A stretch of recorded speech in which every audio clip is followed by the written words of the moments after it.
যদি তিনটি কাজ তোমরা করে দেখাইতে পারো, আল্লাহ রাব্বুল আলামিন ঘোষণা করতেছেন যে আমি আল্লাহ রাব্বুল আলামিন তোমাদেরকে তিনটি পুরস্কার দেব। কাজ করা তিনটা, পুরস্কার করা তিনটা। তো আসি আমাদের কাজ কি দিলেন আল্লাহ রাব্বুল আলামিন, আমাদেরকে কি কাজ দিলেন? সর্বপ্রথম আল্লাহ রাব্বুল আলামিন আমাদেরকে কাজ দিতেছেন, ইয়া আইয়ুহাল্লাযীনা আমানু, ও বিশ্বের মানুষ তোমরা ঈমানের অন্তর্ভুক্ত হয়ে যাও, ঈমানের ভিতরে এসে যাও, ঈমানের ভিতরে এসে দাখিল হয়ে যাও। সর্বপ্রথম তোমরা ঈমান আনো। সর্বপ্রথম আমাদেরকে কাজ দিলেন কি, যে তোমরা ঈমানদার হও, ঈমান আনো। ভাই ঈমানই তো মূল নাকি গো? আজকে যখন আমরা দুনিয়া থেকে বিদায় নিব, যখন আমরা কবরের জিন্দিগিতে যাবো, খেলাটা তো ইমানেরই হবো। কবরের জিন্দিগিতে খেলা কি ইমানের খেলা নাকি? ওনে আর কোনো খেলা নাই, শুধু ইমান। ওনে ইমানেরই খেলা। আমার আপনার স্বাগতম হব ইমানের উপরে ভিত্তি করে, কোনো মুফতি সাহেব হিসাবে স্বাগতম না, কোনো হাফিজ সাহেব হিসাবে স্বাগতম না, কোনো এমএলএ মিনিস্টার হিসাবে স্বাগতম না। স্বাগতম যদি হব শুধু এক ইমানদারের, ইমানের উপরে, ইমানের ইমানদারকে স্বাগতম জানানো হবো। ওয়েলকাম। তো আসুন এই ইমান সম্পর্কে কিছু আলোচনা করি। ইমান কি জিনিস? সর্বপ্রথম আল্লাহ আমাদেরকে কাজ দিলেন ইমান। এই ইমানটা কি জিনিস ইমান জানা দরকার, কারণ কাজ যখন করবার যাবো, কাজ সম্পর্কে অভিজ্ঞতা থাকা দরকার। আসুন ইমান সম্পর্কে আমার নবী আমাদেরকে কি ধারণা দিতেছেন। এক সময় নবী করিম সাল্লাল্লাহু আলাইহি ওয়াসাল্লাম সাহাবাদেরকে নিয়ে বসা। আমার নবী বসে আছে, সামনে সাহাবায়ে কিরাম রাদিয়াল্লাহু তাআলা আনহুম। এরকম সময় হঠাৎ করে একটা যুবক এসে গেল, যে যুবকের পরনে সাদা পোশাক, আর সরাসরি এসে আমার নবীর সামনে বসে গেল আত্তাহিয়াতুর বৈঠক অবলম্বন করে। আত্তাহিয়াতুর বৈঠক অবলম্বন করে বসে গেল। তাও বসার ধারণা কি, সেই যুবকের হাঁটু আমার নবী সাল্লাল্লাহু আলাইহি ওয়াসাল্লামের হাঁটু মুবারকের সাথে লাগাই দিয়ে বসে গেল। সাহাবারা আশ্চর্য, কিরকম মানুষ, হ্যাঁ? বিশ্বনবী বসা আর নবীর সামনে বসে গেছে, আবার নবীর হাঁটু মুবারকের সাথে হাঁটু লাগাই দিছে।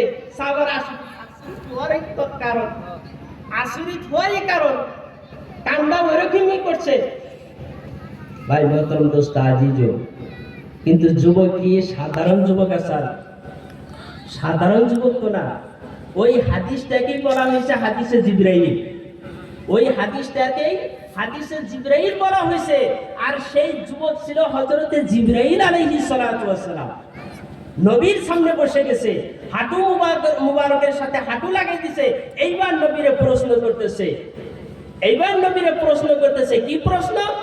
আখবিরনি আনিল ঈমান ইয়া রাসূলুল্লাহ সাল্লাল্লাহু আলাইহি ওয়াসাল্লাম। ইয়া আল্লাহর নবী, ইয়া আল্লাহর হাবিব, আপনি বলুন ঈমান কি জিনিস, ঈমান কি বস্তু? ঈমান সম্পর্কে প্রশ্ন করে বসলেন আমার নবীরে। আমার নবী জবাব দিতেছে, সেই যুবকরে জবাব দিতেছে, অর্থাৎ জিবরাইল আলাইহিস সালাতু ওয়াস সালামকে জবাব দিতেছে যে ঈমান হলো আল ঈমানু আমানতু বিল্লাহ। ঈমান হইছে আল্লাহর উপরে বিশ্বাস স্থাপন করা। আল্লাহর উপরে বিশ্বাস আনার নাম হইছে ঈমান। ওয়া মালাইকাতিহি, আল্লাহর যত ফেরেশতা আছে সমস্ত ফেরেশতার উপরে বিশ্বাস করার নাম হইছে ঈমান। ওয়া কুতুবিহি, আল্লাহ মানব জাতির হেদায়েতের জন্য, মানব জাতির পথ প্রদর্শনের জন্য যুগে যুগে যত কিতাব অবতীর্ণ করেছে, তার মধ্যে সর্বশেষ কিতাব হয়েছে কোরআনে কারীম। এই সমস্ত কিতাবের উপরে বিশ্বাস স্থাপন করা। রাসূলিহি, আল্লাহর রাসূল গুণের উপরে বিশ্বাস স্থাপন করা। ওয়াল ইয়াউমিল আখিরি, আখিরাতের দিনের উপরে বিশ্বাস স্থাপন করা। ওয়াল কদরি খাইরিহি ওয়া শাররিহি, তকদীরের ভালো মন্দর উপরে বিশ্বাস স্থাপন করা। ওয়াল বাসি বাদাল মাউত, পুনরুত্থানের উপরে বিশ্বাস স্থাপন করা। ভাই আমরা যখন এই দুনিয়া ছেড়ে দিব, এই দুনিয়া থেকে যখন আমরা চলে যাব, আমাদের কবর হবো মাটিতে, আমাদের মাংসগুলো, আমাদের হাড্ডিগুলো মিশে যখন মাটির সাথে মিশে যাব, আল্লাহ রাব্বুল আলামিন আখিরাতের দিন আমাদেরকে ওই মাটির থেকে পুনর্জীবিত করবেন, সেটাকে বলা হয় পুনরুত্থান। এই পুনরুত্থানের উপরে বিশ্বাস রাখার নাম হয়েছে ঈমান। ঈমানের বর্ণনা দিয়ে দিলেন, ঈমানের বর্ণনা দিয়ে দিলেন যে ঈমানের মৌলিক বস্তু নবী করিম সাল্লাল্লাহু আলাইহি সাল্লাম বিশ্লেষণ করলেন। এক নম্বরে হয়েছে আল্লাহর উপরে ঈমান আনা, দুই নম্বরে আল্লাহর ফেরেশতার উপরে ঈমান আনা, বিশ্বাস করা, তিন নম্বরে আল্লাহর কিতাব সমূহের উপরে বিশ্বাস আনা, চার নম্বরে আল্লাহর রাসূল সমূহের উপরে বিশ্বাস আনা, পাঁচ নম্বরে আখিরাতের উপরে বিশ্বাস আনা, ছয় নম্বরে তাকদীরের উপরে বিশ্বাস আনা, সাত নম্বরে পুনরুত্থানের উপরে বিশ্বাস স্থাপন করার নাম হয়েছে ঈমান। ঈমানের মৌলিক বস্তু। এই বস্তুগুলো আমাদের মুখস্থ দরকার আছে কি না? দরকার আছে না নাই? কয়জনের আছে গো? আমাদের মুখস্থ থাকা দরকার, কারণ এটাই তো ঈমান। আমরা দাবি করতেছি আমরা ঈমানদার, আজকে যদি বলি যে ঈমান কি বস্তু, আমরা কবর পারতেছি না, তাহলে কিভাবে দাবি করলাম? আমাদের মুখস্থ থাকা দরকার, আমাদের ছেলে মেয়েদেরকে মুখস্থ করানো দরকার, আমাদের ছেলে মেয়েদেরকে এই শিক্ষা দেওয়া দরকার যে বাবা শিখো, আল্লাহর উপরে ঈমান আনো, আল্লাহ রসুলের উপরে ঈমান আনো, কিতাবের উপরে ঈমান আনো, এই 7টা বস্তু মুখস্থ করো। এই 7টা বস্তুর উপরে বিশ্বাস করার নাম হয়েছে ঈমান। আমাদের ছেলে মেয়েদেরকে শিক্ষা দেওয়া দরকার, কারণ আমার আপনার ছেলে যুবকে পদার্পণ করতেছে, আপনার মেয়ে যুবতী হইতেছে, আর একজন ছেলে যখন যুবক হয়ে যায়, একজন মেয়ে যখন যুবতী হয়ে যায়, তখন থেকে তার উপরে ঈমানি পরীক্ষা স্টার্ট হয়ে যায়। ঈমানি পরীক্ষা স্টার্ট, আল্লাহর তরফ থেকে ঈমানি পরীক্ষা স্টার্ট হয়ে যায়। আর ঈমানই যদি না চিনে তাহলে পরীক্ষা কি দিব? মেট্রিক পরীক্ষার জন্য তো কত চেষ্টা করতেছি, মেট্রিক পরীক্ষায় পাশ করার জন্য ছেলে মেয়ে ফার্স্ট ডিভিশন আনার জন্য সকাল বিকাল টিউশনি লাগাইতেছি, এত প্রচেষ্টা, এত খরচা, এত মেহনত, এত কিছু। কিন্তু আমার আপনার ছেলে যে যুবকে পদার্পণ করছে, তার ঈমানটা হয়েছে কিনা, ঈমানটা বুঝলো কিনা, ঈমানটা ভিতরে আছে কিনা, কোনোদিন চিন্তা করছি কি? কোনোদিন কি চিন্তা করছি? প্যারে হাজিরিন, এক নম্বরে বলা হয়েছে আল্লাহর উপরে বিশ্বাস আনো, আল্লাহর উপরে বিশ্বাস স্থাপন করো। কোন আল্লাহর উপরে বিশ্বাস আনবো? এখন যদি প্রশ্ন করে বসি, কোন আল্লাহর উপরে আমরা ঈমান আনবো, কোন আল্লাহর উপরে বিশ্বাস স্থাপন করবো? আল্লাহ নিজেই আল্লাহর পরিচয় দিতেছেন কোরআনে কারীমের মধ্যে। সূরা আরাফের 54 নম্বর আয়াত খুলুন। 54 নম্বর আয়াতে আল্লাহ পাক ঘোষণা করতেছেন, সূরা আরাফের 54 নম্বর আয়াতে আল্লাহ পাক ঘোষণা করতেছেন, কি ঘোষণা করতেছেন? ইন্না রাব্বাকুমুল্লাহুল্লাযী খালাকাস সামাওয়াতি ওয়াল আরদা ফি সিত্তাতি আইয়াম। আল্লাহ বলতেছেন ওই আল্লাহর উপরে ঈমান আনো যে আল্লাহ তোমাদের রব, যে আল্লাহ তোমাদের রব। আমাদের রব কেরা গো? কেরা আমাদের রব? আল্লাহ। ওই আল্লাহর উপরে ঈমান আনো। আল্লাযী খালাকাস সামাওয়াতি ওয়াল আরদা ফি সিত্তাতি আইয়াম। ওই আল্লাহর উপরে ঈমান আনো যে আল্লাহ আসমান এবং জমিনকে 6 দিনে সৃষ্টি করেছে। যে আল্লাহ আসমান এবং জমিনকে 6 দিনে সৃষ্টি করেছে। কাদের জন্য? তোমাদের জন্য, আমাদের জন্য সৃষ্টি করেছেন। শুধু আসমান কি? একটাই আসমান। এর আগের বক্তাও বলে গেছে এই আসমান সম্পর্কে সূরা মুলকের 3 নম্বর আয়াতে ঘোষণা করতেছেন, আল্লাযী খালাকা সাবআ সামাওয়াতি তিবাকা। আল্লাহ রাব্বুল আলামিন সাল্লাল্লাহু আলাইহি ওয়াসাল্লাম হাদিসের মধ্যে বর্ণনা করতেছেন, 7 আসমান, 7 আসমানের উপরে 7 টা আসমান, 7 টা আসমানের উপরে 7 টা আসমান। আল্লাহ রাব্বুল আলামিন যা সাল্লাল্লাহু আলাইহি ওয়াসাল্লাম হাদিসের মধ্যে বর্ণনা করতেছেন, হাদিসের মধ্যে বর্ণনা করতেছেন যে প্রথম আসমানের দূরত্ব এই জমিন থেকে নিয়ে সফর আরম্ভ করে দেন, আসমানের দিকে সফর করতে যান, আপনার 500 বছর লেগে যাব। এই জমিন থেকে নিয়ে প্রথম আসমানের দূরত্ব হয়েছে 500 বছর। জমিন থেকে নিয়ে প্রথম আসমানের দূরত্ব কত? 500 বছর। আবার প্রথম আসমান থেকে নিয়ে দ্বিতীয় আসমানের দূরত্ব হয়েছে 500 বছর। দ্বিতীয় আসমান থেকে নিয়ে তৃতীয় আসমানের দূরত্ব হয়েছে 500 বছর। তৃতীয় থেকে নিয়ে চতুর্থ আসমানের দূরত্ব 500 বছর। চতুর্থ থেকে নিয়ে পঞ্চম আসমানের দূরত্ব 500 বছর। পঞ্চম থেকে নিয়ে ষষ্ঠম আসমানের দূরত্ব 500 বছর। ষষ্ঠম থেকে নিয়ে সপ্তম আসমানের দূরত্ব 500 বছর। ভাই মহতরম দোস্ত আজিজ, একটু চিন্তা করা দরকার কিরকম ভাবে আসমানগুলো আমাদের উপরে আল্লাহ পাক সৃষ্টি করেছেন, কিরকম ভাবে সৃষ্টি করেছেন।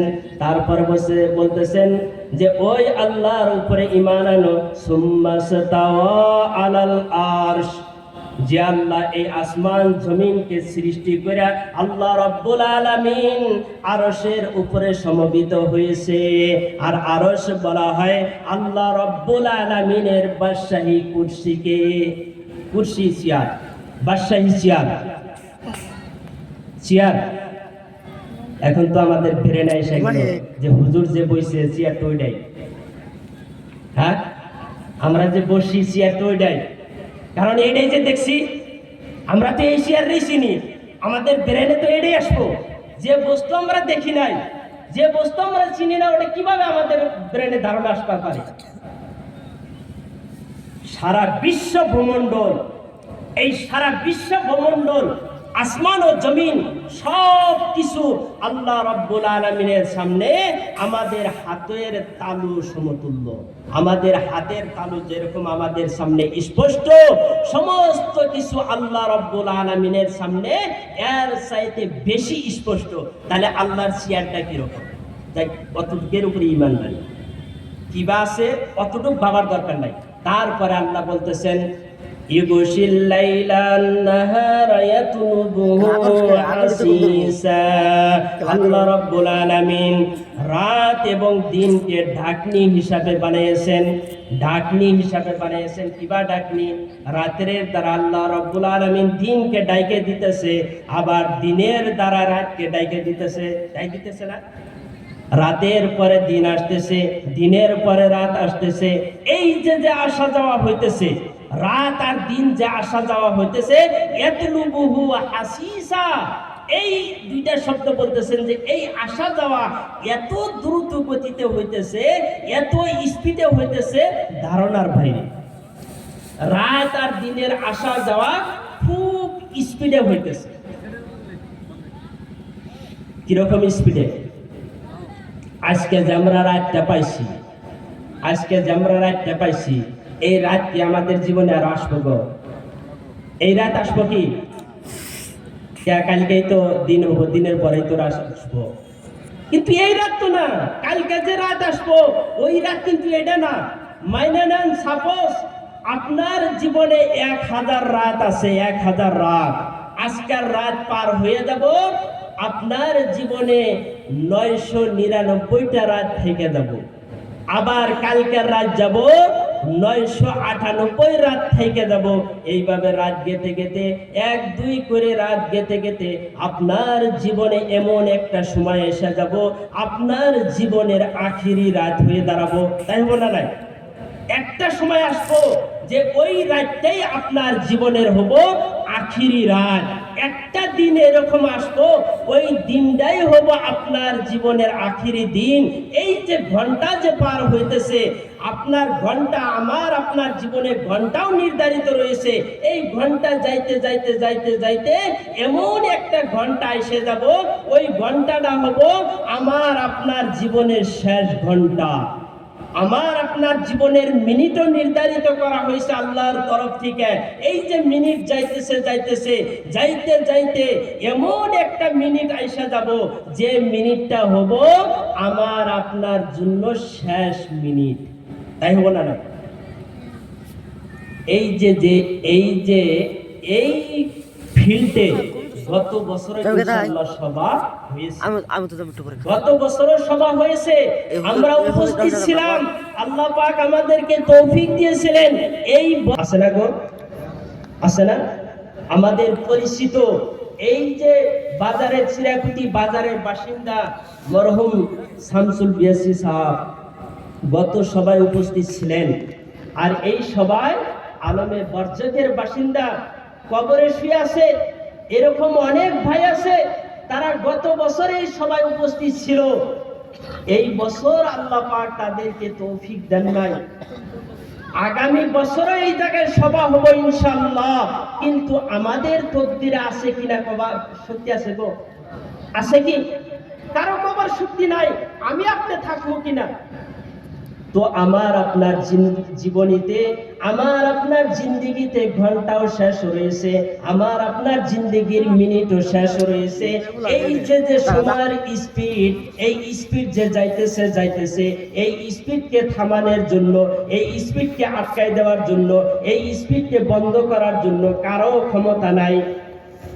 আজকে যে আমরা এই সবার মাননীয় সভাপতি সাহেব বানাইছি, যিনাকে মুরব্বী হিসাবে ঘোষণা করছি, ওনার কাছে কিন্তু সবার সময়ের আজকে খুবই অনাটন, সময়ের অভাব ওনার কাছে সময়ের অভাব। উনি চাইলে যদি যে সময়টা তাহলে আটকাই দেই, কে আটকাই দিলেই তো সময়ের অভাব দূর হয়ে যায়। পারবো?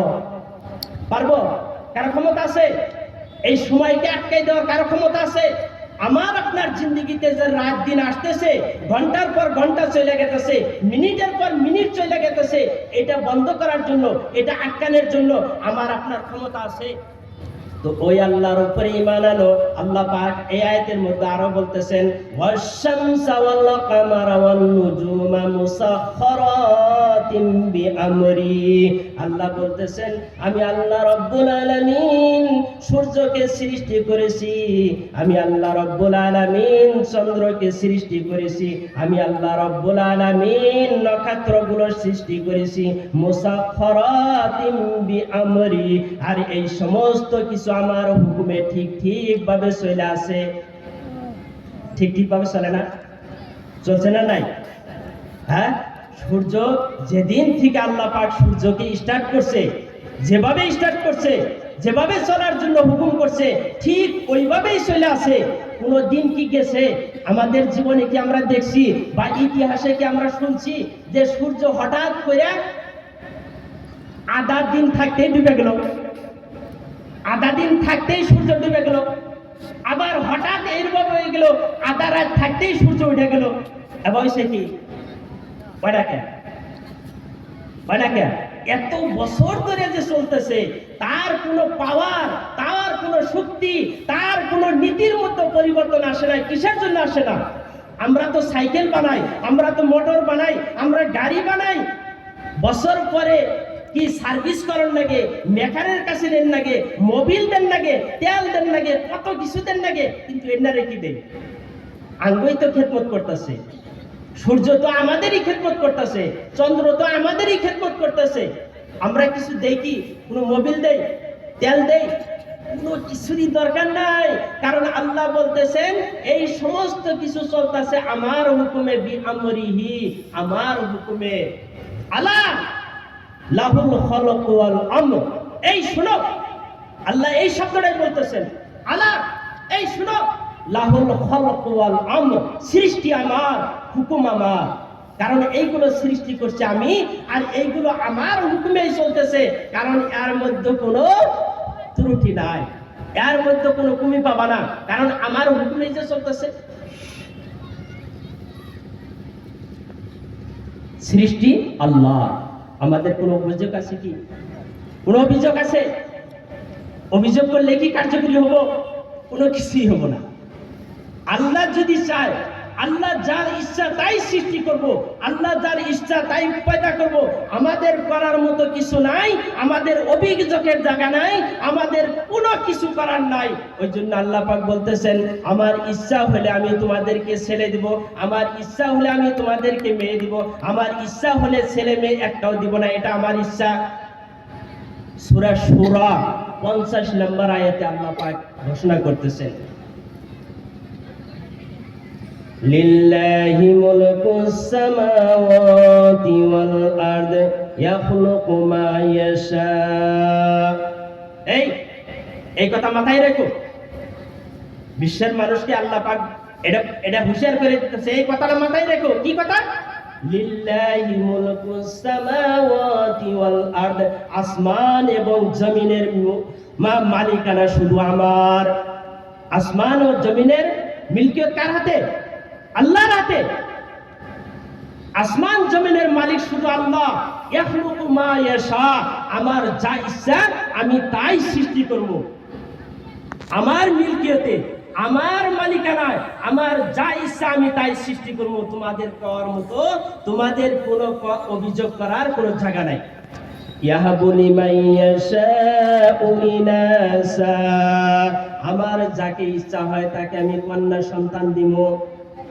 আছে না অনেক ভাই, শুধু তাদেরকে আল্লাহ পাক 4-5টা মেয়ে দিছে। ওলা ছেলের অভাব, অন্তরে দুঃখ। মেয়ে পাইছে কিন্তু অন্তরে দুঃখ একটা আছে, যে একটা যদি ছেলে হইতো। অন্তরে দুঃখ, কিন্তু এই দুঃখ শুধু আমাদের অন্তরেই থেকে যাব, করার মতো কিছুই নাই। আল্লাহ বলতেছেন, আমি আমার যাকে ইচ্ছা তাকে আমি শুধু মেয়ে দেব।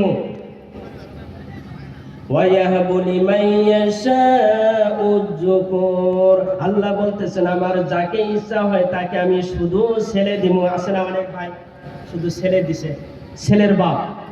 ছেলের বাপ মেয়ে নাই, মেয়ের অভাব, অন্তরে দুঃখ একটা আছে। যদি একটা মেয়ে হইতো, মেয়ের অভাবটা রয়ে গেছে।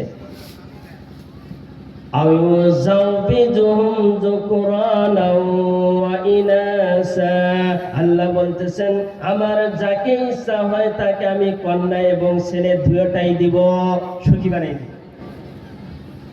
সুখী বানাই দিব। কন্যা এবং ছেলে, মেয়ে এবং ছেলে দুইটাই দিয়ে তাকে সুখী বানাই দিব। ভাই, বিবাহিত জিন্দেগিতে তো সুখ তো এটাই। একজন ছেলে মেয়ে যখন বিবাহিত জিন্দেগি কাটায়, তাদের ঘরে যদি কোনো সন্তান না আসে, তাদের মতো অশান্তি আর কেউ নাই। আছে কি? তারা অশান্তি। তো আল্লাহ পাক আর বলতেছেন, ওয়ায়াজআলু মাইয়াশাউ আকিমা, আমার যাকে ইচ্ছা হয় তাকে আমি কন্যাও দিব না, ছেলেও দিব না, মেয়েও দিব না, ছেলেও দিব না, আটপুরা বানাই রাখবো। কার ইচ্ছা? আল্লাহর ইচ্ছা। আল্লাহর ইচ্ছা।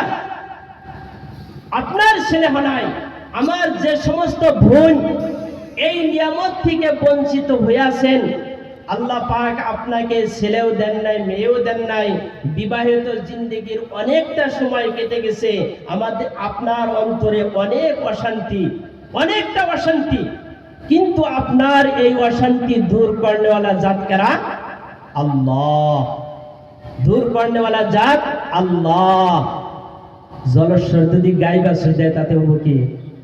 হ্যাঁ, জলস্বর গাই বাছুর দিলে অনেকে কবো, এখনো কোনো কিছুই হলো না, না মেয়ে হলো না সন্তান হইলো, এক কাম করো, জলস্বর গাই বাছুর দেওয়ার জন্য নিয়ত করো, দেখবা যে তোমার হয়ে যাবে। আবার কেউ করবো, কেউ করবো যে যাও অমক কবিরাজের কাছে যাও, কারণ ওই কবিরাজ খুব শক্তিশালী, খুব ভালো। তুমি যাওয়ার সাথে সাথে তোমার ভারে বসাবো, ভারে বসাইয়া দেখবো তোমার সাথে কোনো জিন পেতের আসর হয়েছে কিনা।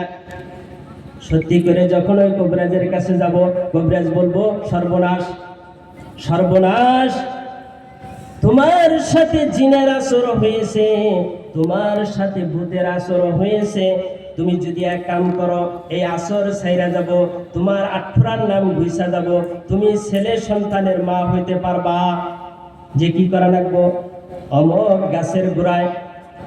গাছের গোড়ায় যায় তোমার গাখির দেন লাগবো, বা মোরগ দেন লাগবো, আরো কিছু দেন লাগবো, পায়না লাগবো। ভাই মাতরম দোস্ত আজিজ, যে সমস্ত বোনেরা, যে সমস্ত ভাইয়েরা এই অশান্তিতে আছেন, এগুলা শুধু শয়তানেরই ধোঁকা। এগুলা আপনার ঈমান নষ্ট করার জন্য ধান্দা নেয়। এগুলা শুধু আপনার ঈমান নষ্ট করতে চায়। কারণ এই ছেলে এবং মেয়ে দেওয়ার মালিক হয়েছে একমাত্র আল্লাহ। আল্লাহ পাক কোরআনে ঘোষণা করলেন, কোরআনে ঘোষণা করলেন না নাই? তো যে সমস্ত মা বোনেরা, যে সমস্ত বোনেরা, যে সমস্ত ভাইয়েরা এই নিয়ামত থেকে বঞ্চিত হয়ে আছেন, তারা এই আয়াতটা মুখস্থ করে নেন। সূরা শুরার 50 নম্বর আয়াত, এই আয়াতটা মুখস্থ করে নেন, বারবার পড়েন, মনে শান্তি আসবো। আর আল্লাহর কাছে দোয়া করেন, যেরকম হযরত ইব্রাহিম আলাইহিস সালাতু ওয়াস সালাম করেছিল। উনি করেন নাই? ওনাকেও আল্লাহ এই সমস্যায় ফেলায় রাখছেন। উনি আল্লাহর কাছে শুধু দোয়া করছে, রব্বি হাবলি মিনাস সালিহিন, আল্লাহ আমাকে একজন নেক সন্তান দেন। দোয়া করে উঠতে উঠতে বসতে সব সময় আল্লাহর কাছে কাঁদছে, আল্লাহর কাছে দোয়া করছে। আর আল্লাহর কাছে দোয়া করতে করতে আল্লাহ ওনার এই দোয়াকে কবুল করেছেন। ওনার বয়স যখন 86 বছর হয়, ওনার 86 বছর বয়সে আল্লাহ পাক ওনার দোয়া কবুল করেছিলেন। আর ওনাকে আল্লাহ একজন নেক সন্তান দিয়েছিলেন, হযরত ইসমাঈল, তাই না? তো ভাই মোহতরম দোস্ত আজিজ, আমরা ওই আল্লাহর উপরে ঈমান আনি। তো আয়াতের মধ্যে সর্বপ্রথম আল্লাহ পাক আমাদেরকে ঈমান আনার কথা বলেছে। আমরা ঈমানকে মজবুত করে নেই। আমরা ঈমানকে কোনো দিনেও জানি আমরা ঈমানের উপরে কোনো আসর আনতে আসতে পারে না। আমাদের ঈমান জানি নষ্ট হইতে পারে না, কারণ আমাদের সবচেয়ে মূল্যবান বস্তু হয়েছে ঈমান। আপনি যদি ঈমান নিয়ে কবরে শুইতে পারেন, তাহলে আপনার আখিরাতের জিন্দেগি সুখময় শান্তিময়। আর যদি ঈমান ছাড়া আপনি কবরে যান, আপনি যদি ঈমান ছাড়া কবরে যাই, তাহলে আমার আপনার দুঃখের কোনো সীমা থাকবে না। আয়াতের মধ্যে 2 নাম্বার কাজ, 1 নাম্বার কাজ গেল, 2 নাম্বার কাজ আল্লাহ পাক আমাদেরকে দিয়েছেন। সে কাজ হইল ইত্তাকুল্লাহ। আল্লাহ পাক বলতেছেন, 2 নাম্বার কাজ তোমাদেরকে দিলাম, তোমাদের ভিতরে তাকওয়া আনো, তোমাদের ভিতরে তাকওয়া পয়দা করো। তাকওয়া আবার কি বস্তু? 2 নাম্বার কাজ তো দিল ঠিকই, তাকওয়া। এই তাকওয়া কি বস্তু? যিনারা কোরআন শরীফ পড়তে জানেন, কোরআন শরীফ যিনারা তেলাওয়াত করেন, আজ থেকে শুধু কোরআন শরীফ পড়ে যাবেন আর দেখবেন যে তাকওয়া শব্দ কতবার আসে।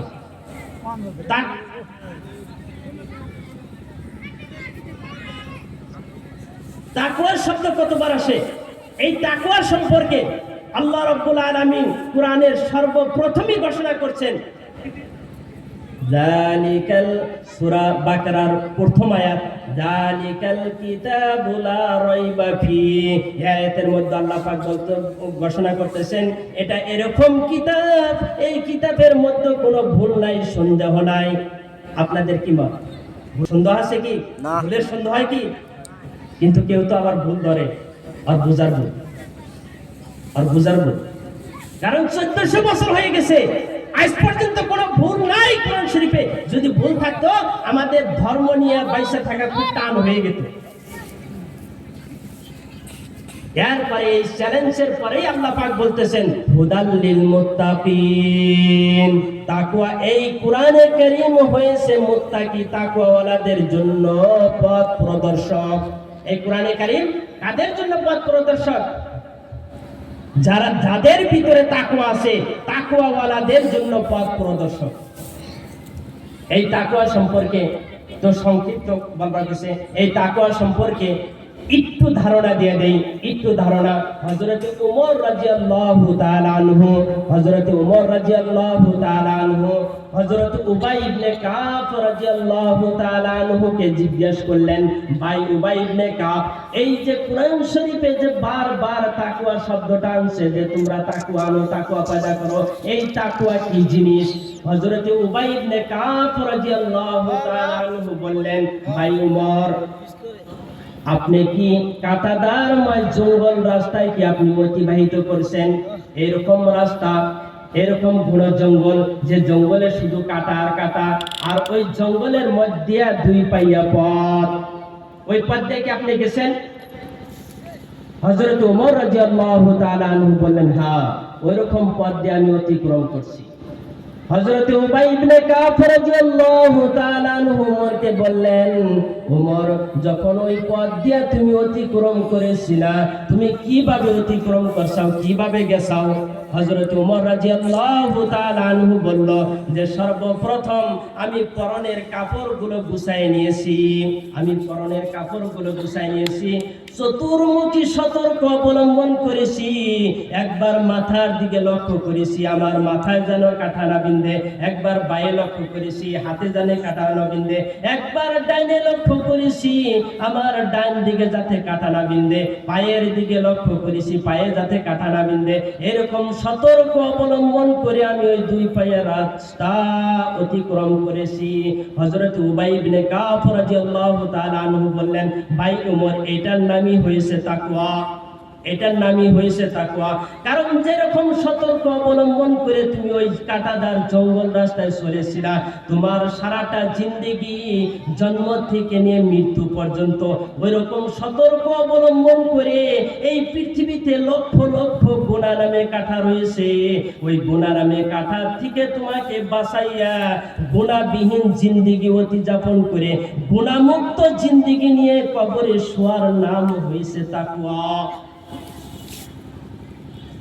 দুই নাম্বার কাজ, তিন নাম্বার কাজ আল্লাহ রাব্বুল আলামিন আমাদেরকে দিয়েছেন যে তিন নাম্বার কাজ হয়েছে ওয়াকুলু কাওলান সাদীদা। যখন তোমরা মুখটা খুলবা শুধু সত্য কথা কবা, মিথ্যা কথা কইও না। এখন তো আমি পেটের ভিতরে যাব, কারণ মিথ্যা কথা না কইলে আপনার পেটের ভাতই হজম হয় না, সব কামে যায় মিথ্যা কথা না কইলে বলে আমি কামই আসতেছে না, কামই হয় না, ব্যবসাতেও মিথ্যা, কারোবারেও মিথ্যা, ঠিকাদারিতেও মিথ্যা, সব কিছুতে মিথ্যা। এই জন্য বলা হয়েছে মিথ্যা হয়েছে সব কাজ, সব পাপ কামের মাও, উম্মুল খাবাইস। এক সাহাবা নবী করিম সাল্লাল্লাহু আলাইহি ওয়াসাল্লামের কাছে আসলেন, ইয়া রাসূলুল্লাহ, আমার মনে চায় আপনার হাত মুবারক ধরে আমি ঈমানটা আনি, আমি কালেমা পড়ে নেই, ঈমান কবুল করে নেই, কিন্তু আমার কিছু অভ্যাস রয়েছে, অভ্যাসগুলো আমি ছাড়তে পারি না। কারণ আমি রাত্রে বেলায় যখন মদ না খাই আমি ঠিক থাকতে পারি না, আমি যদি জিনা না করি আমি ঠিক থাকতে পারি না, আমি যদি চুরি না করি আমি ঠিক থাকতে পারি না, এই অভ্যাসগুলো আমি ছাড়তে পারতেছি না। এই অভ্যাস ঠিক রাখে আপনার সাথে ঈমান আনলে চলবো কিনা? নবী করিম সাল্লাল্লাহু আলাইহি ওয়াসাল্লাম বললেন, ভাই হাত দাও। হাতের নবী করিম সাল্লাল্লাহু আলাইহি ওয়াসাল্লামের মুবারক হাতে নিয়ে কলেমা পড়াই দিলেন আর বললেন, তুমি তিনটা শর্ত লাগাইছাও, আমি আল্লাহর নবী তোমার কাছে একটা শর্ত লাগাইতেছি, আর সেই শর্ত হইছে আজ থেকে নিয়ে তুমি তওবা করো, তুমি ভুলেও কোনোদিন আর মিথ্যা কথা কইতে পারবা না। উনি লাগাইলেন তিন শর্ত, আর নবী করিম সাল্লাল্লাহু আলাইহি ওয়াসাল্লাম শর্ত লাগাই দিলেন একটা, যে তুমি মিথ্যা কথা কইতে পারবা না। উনি ভাবলেন যে হ্যাঁ, এটা তো ছোট মোটো বস্তু দিল, তাই মিথ্যা কথা আর কমো না। মাইনা নিল। রুটিন হিসাবে যখন ওনার কামের সময়গুলো আসলো, হায়রে এই মুখে আমি শরাব পান করবো, কালকে যখন বিশ্ব নবীর দরবারে হাজির হবো, নবী আমাকে জিজ্ঞাসা করব, ভাই তুমি কি কি কাজ করেছাও? নবীর সামনে কিভাবে বলবো ইয়া রাসূলুল্লাহ আমি শরাব পান করেছি? ওই নবীর কাছে আমি কিভাবে বলবো ইয়া রাসূলুল্লাহ আমি জিনা করেছি? ওই নবীর কাছে আমি কিভাবে বলবো ইয়া রাসূলুল্লাহ আমি চুরি করেছি? না, এটা কখনো হইতে পারে না, কারণ নবীর কাছে আমি ওয়াদা করে এসেছি আজকের থেকে আমি মিছা কথা কইতে পারবো না। নবীর কাছে তো মিছা কথা কওয়া যাবে না, না আমি এই কাজগুলো আমি আজকের থেকে বর্জন করে দিলাম, কাজগুলো আমি বিনাশ করে দিলাম, এই কাজগুলার জীবনেও ভুলেও আমি কখনো এই কাজগুলো করব না। তাকওয়া এসে গেছে, কারণ কলমা পড়ছে যে তাকওয়া এসে গেছে, সব কাজ বিসর্জন। তো তিনটা কাজ গেল, এখন হলো পুরস্কার। এই তিনটা কাজ যদি আমরা করি, আল্লাহ রাব্বুল আলামিন আমাদেরকে তিনটি পুরস্কার দিবে। তার মধ্যে সর্বপ্রথম পুরস্কার হইছে, আল্লাহ বলতেছেন তোমরা যদি ঈমান আনো, তোমরা যদি তাকওয়া ইখতিয়ার করো, তোমাদের ভিতরে যদি তাকওয়া আসে, তোমরা যদি মিথ্যা কথা ছেড়ে দাও, আমি আল্লাহ রাব্বুল আলামিন তোমাদেরকে প্রথম পুরস্কার দিব। যে পুরস্কার সম্পর্কে আল্লাহ পাক ঘোষণা করতেছেন। ভাই আমরা এখানে আইছি, আমাদের উদ্দেশ্য কি? আমরা এটাই কি আছি যে আমাদের সিরাকুটি আসাদিয়া মাদ্রাসার শিক্ষক হাফিজ সাহেব আমাদেরকে হাজিরা দিব? হাজিরা আশা আছে কি? বা অন্যান্য সবাই লাস্টে খিচুড়ি দেয়, খিচুড়ি তো মানে এখানে নাই, খিচুড়িও নাই, তাহলে লাভ কি? আমাদের উদ্দেশ্য হয়েছে আমাদের আমলকে ঠিক করা লাগে। আমাদের টাকা উদ্দেশ্য না, আমাদের হাজিরা উদ্দেশ্য না, আমাদের খিচুড়ি উদ্দেশ্য না। আজকের উদ্দেশ্য হয়েছে আমাদের আমলকে ঠিক করা লাগে, আমাদের ঈমানকে ঠিক করা লাগে।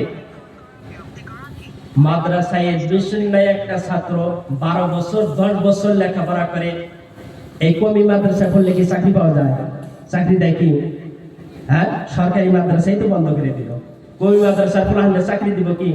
আর যে ছেলেটা পড়তেছে ও কি চাকরি আশা করতেছে? ও তো জানে যে এই পড়াতে আমার কোনো চাকরি নাই, এই পড়া পড়ে আমি কোনো চাকরি পাবো না, তথাপি পড়তেছে। আর উদ্দেশ্য কি? যে আমার আমল ঠিক করা লাগে, আমার আখিরাত ঠিক করা লাগে।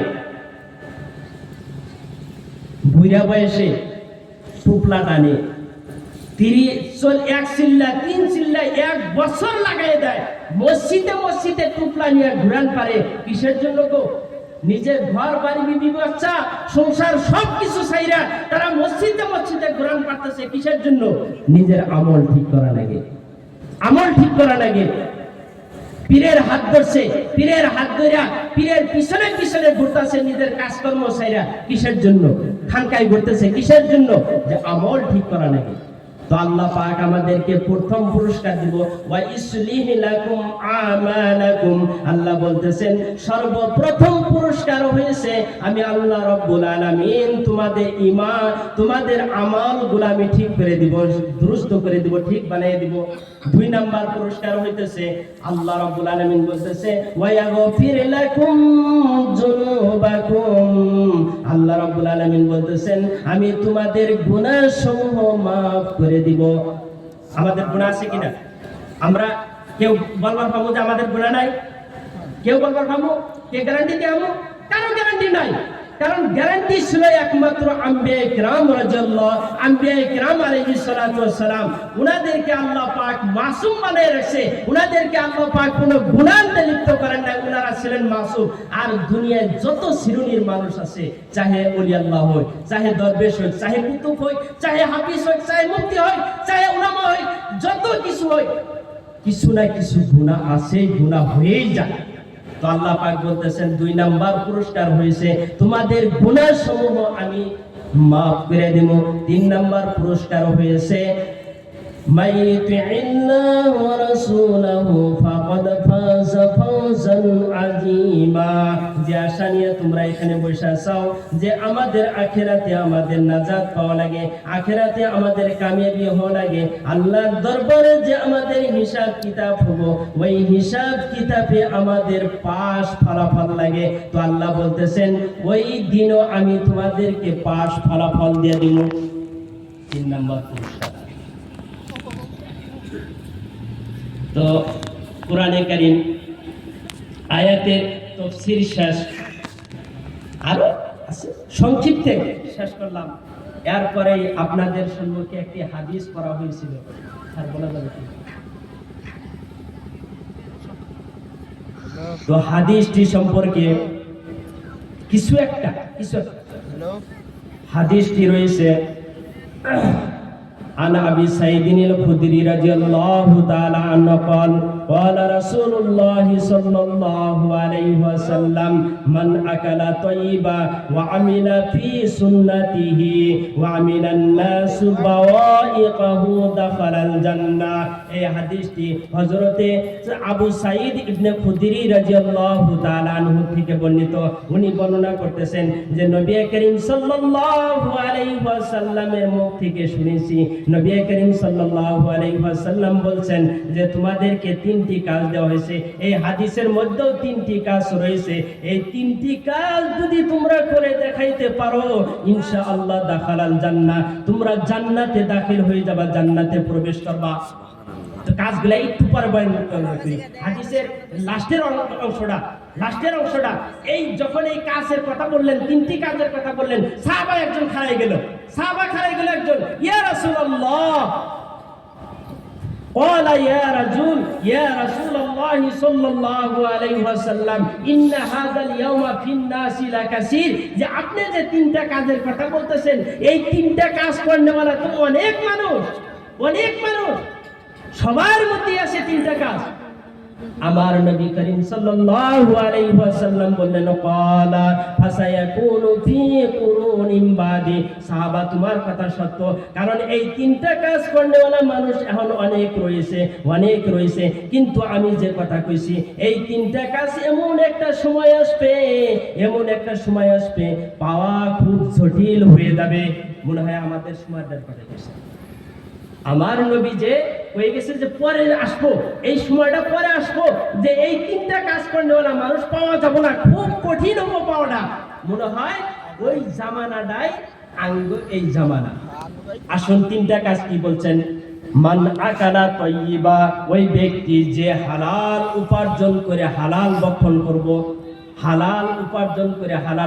করব। একটু চিন্তা করি, আমরা নিজেরা প্রশ্ন করি, কতটুক হালাল উপার্জন করতেছি আর কতটুক রুজি খাইতেছি, হালাল খাইতেছি। আমাদের সবার ঘরে ঘরে হারাম রুজি খাই আমাদের রক্ত মাংস হারামের দ্বারা গঠিত হইতেছে।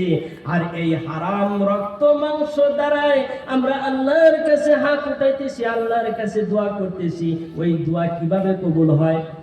আমরা তো বলি যে আল্লাহ দোয়াই শুনে না, আল্লাহ কথা শুনেই না, কিভাবে শুনবো? আমাদের রক্ত মাংস হারাম হইতেছে, আমরা হারাম রুজি খাইতেছি, হারাম উপার্জন করতেছি। আমাদের শুধু টাকা লাগে, আমাদের পকেট গরম হইতে লাগে, কোথায় থেকে আসুক, কিভাবে আসুক, কোনো যাচাই নাই, কোনো চিন্তা নাই। 2 নম্বর আমল হয়েছে আমিলা ফি সুন্নতিহি, তোমরা যদি আমার সুন্নতগুলোর উপরে আমল করো, নবীর অনেক সুন্নত রয়েছে, কিন্তু আমাদের জন্য নবী করিম সাল্লাল্লাহু আলাইহি ওয়াসাল্লাম যে সমস্ত দাইমি সুন্নত দিয়েছেন, দাইমি সুন্নত মানে সবসময়ের জন্য কিছু সুন্নত দিয়েছেন, তার মধ্যে একটা হয়েছে মাথায় টুপি রাখা। এটা দাইমি সুন্নত। আরে হায়, টুপি রাখা আমাদের খুবই কষ্ট। ওই যে শিব জাতি নাকি ওরা এই 2 কেজি ওজনের পাগড়ি বাঁধা রাখে, আর আমরা 100 গ্রাম ওজনের একটা টুপি রাখবো, মান সম্মান শেষ হয়ে যায়। কেউ যদি হয়তো মসজিদ থেকে টুপি মাথায় দিয়ে নামাজ পড়ে মসজিদ থেকে বাইরে আগেই টানতে খুলে হাত দিতেছে। কিবা নবীর আশিক হইলা, কিবা নবীরে মহব্বত করি, আবার দাওয়াত আর বড় কথা না, নবীর আশিক, নবীর মহব্বত বুক ভরা, নবীরে ভালোবাসি, নবীর সুন্নতের উপরে শত সুন্নত কুরবানি দিতেছি। আমাদের অনেক যুবক দেখা যায় রাস্তার ধারে দাঁড়াইয়ে পেশাব করতেছে। আগে দেখতাম যদি কেউ দাঁড়াইয়ে পেশাব করতো, আমরা ভাবতাম যে মানুষটা হিন্দু মানুষ, মুসলমান না। ভাই মোহতারাম দোস্ত আজিজ, আমাদের যুবক ভাই দাঁড়াইয়ে পেশাব করতেছে। পেশাবের পরে যে একটা কুলুপ নেন লাগে, কুলুপ নেওয়াটা দাইমি সুন্নত, কুলুপের কোনো কথাই নাই। অনেক মুরব্বিও আছে রাস্তার ধারে পেশাব করে কবি উঠে গেছে, কুলুপের কোনো পেশাব নাই।